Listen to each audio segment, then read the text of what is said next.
अच्छा बच्चों, आज हम कक्षा 10वीं हिंदी व्याकरण के पद परिचय करेंगे।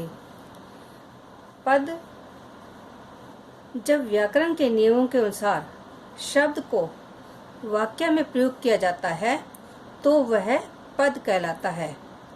विभक्ति, वचन, लिंग, काल तथा अवनवति के अनुसार वाक्य में प्रयुक्त शब्द ही पद है।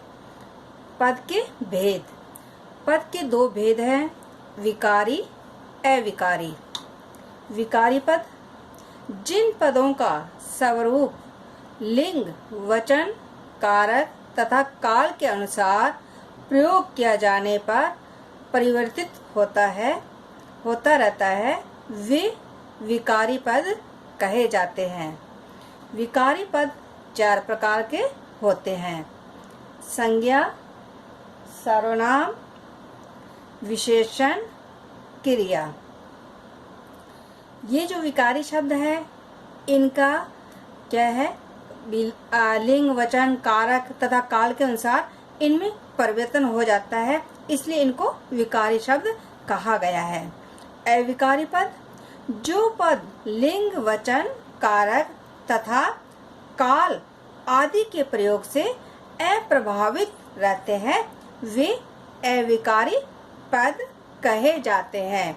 यानी अविकारी जो पद है उनमें लिंग, वचन, कारक तथा काल आदि के प्रयोग से कोई भी परिवर्तन नहीं होता, इसलिए उन्हें अविकारी पद कहा।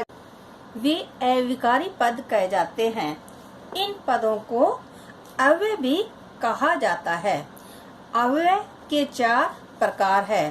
पहला क्रिया विशेषण, दूसरा संबंध बोधक, तीसरा समुच्चय बोधक, चौथा विस्मादि बोधक। विकारी पद। अब हम विकारी पद के प्रकारों का आकलन करेंगे। पहला है संज्ञा।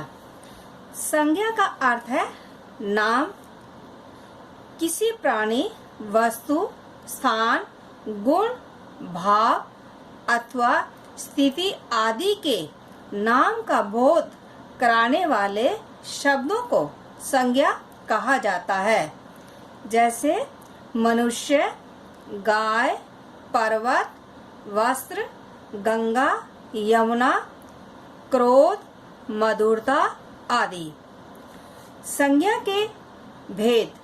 संज्ञा के 3 भेद होते हैं। पहला व्यक्तिवाचक संज्ञा, दूसरा जातिवाचक संज्ञा, तीसरा भाववाचक संज्ञा। पहला है व्यक्तिवाचक संज्ञा।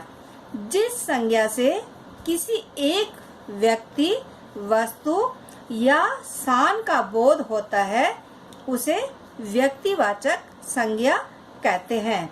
जैसे बेला, हिमालय, गंगा, आगरा आदि। दूसरा है जातिवाचक संज्ञा।